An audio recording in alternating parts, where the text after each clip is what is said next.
Welcome, Newredmars Education. Today we talk about plagiarism. Plagiarism is derived from Latin word plagiarius, which means kidnapper, who abducts the child. The word plagiarism entered the Oxford English Dictionary in 1621. Plagiarism has been defined by the Encyclopaedia Britannica as the act of taking the writings of another person and passing them off as one's own. It is an act of forgery, piracy, and fraud and is stated to be a serious crime of academia. It is also a violation of copyright laws. Honesty in scientific practice and in publication is necessary.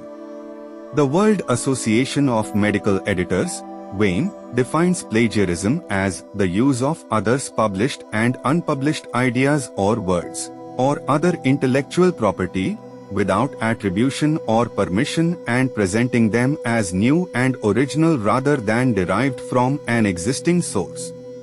In 1999, the Committee on Publication Ethics, COPE, defined plagiarism as plagiarism ranges from the unreferenced use of others' published and unpublished ideas including research grant applications to submission under new authorship of a complex paper, sometimes in a different language. It may occur at any stage of planning, research, writing or publication. It applies to print and electronic versions. Forms of plagiarism. Verbatim plagiarism, when one submits someone else's words verbatim in his/her own name without even acknowledging him publicly. Copy and paste from a published article without referencing is a common form of verbatim plagiarism. Most commonly, it is seen in introduction and discussion part of manuscript. Mosaic plagiarism. In this type of plagiarism, each word is not copied but it involves mixing one's own words in someone else's ideas and opinions. This is copying and pasting in patchy manner. Paraphrasing. If one rewrites any paragraph of manuscript in his/her own words, it is called paraphrasing. Paraphrasing is a restatement in your own words of someone else's ideas. Changing a few words of the original sentences does not make it your writing. Just changing words cannot make it the property of borrower, hence, this should be properly referenced. If it is not referenced, it will amount to plagiarism. Self-plagiarism, publication of one's own data that have already been published is not acceptable since it distorts scientific record. One self-plagiarized publications do not contribute to scientific work, they just increase the number of papers published without justification in scientific research. The authors get benefit in the form of increased number of published papers. Self-plagiarism involves dishonesty but not intellectual theft. Robb gave classification of self-plagiarism and divided it into 4 types: I. Duplicate, redundant, publication; 2. Augmented publication; 3. Segmented publication; and 4. Text recycling. Duplicate publication, when an author submits identical or almost identical manuscript, same data, results, and discussion to 2 different journals, it is considered as duplicate, redundant, publication. As per COPE guidelines, this is an offense and editor can take an action as per the COPE flowchart. Augmented publication, if the author adds additional data to his/her previously published work and changes title, modifies aim of the study, and recalculates results, it amounts to augmented publication. Plagiarism detection software usually do not pick it because it is not same by verbatim.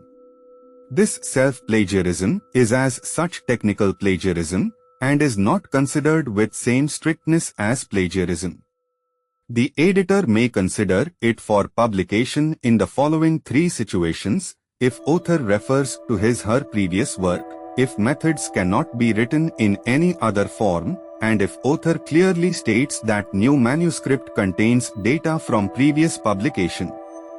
Segmented publication, also called salami-sliced publication. In this case, Two or more papers are derived from the same experimental research original work.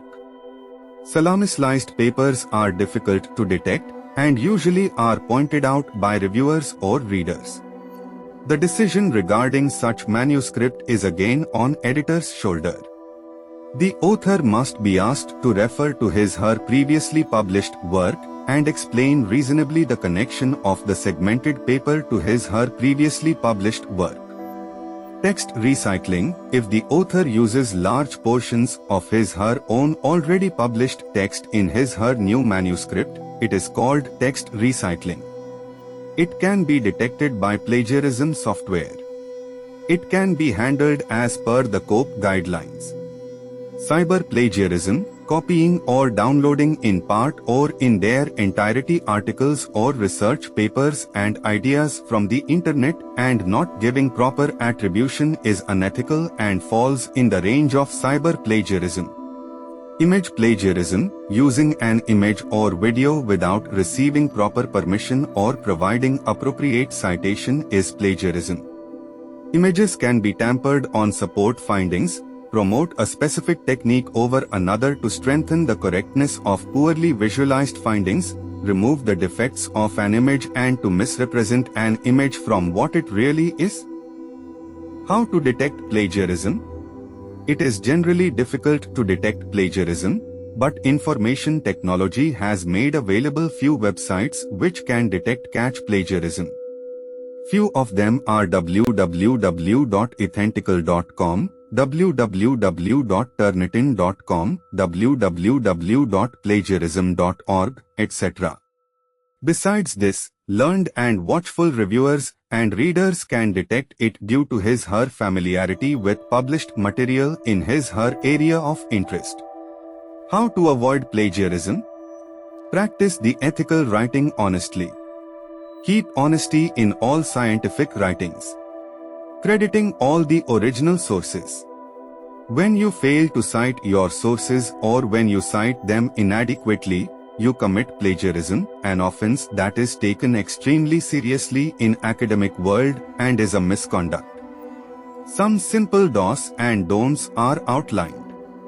In the following situation, permission is required to use published work from publisher to avoid plagiarism. Directly quoting significant portion of a published work.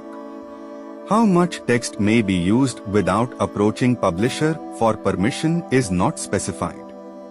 The best approach is whenever in doubt, ask for permission.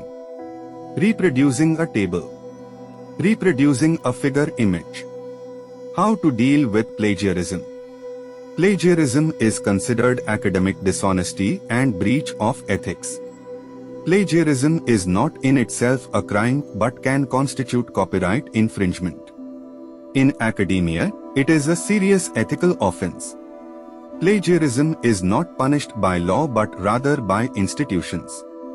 Professional associations, educational institutions, and publishing companies can pose penalties, suspensions, and even expulsions of authors.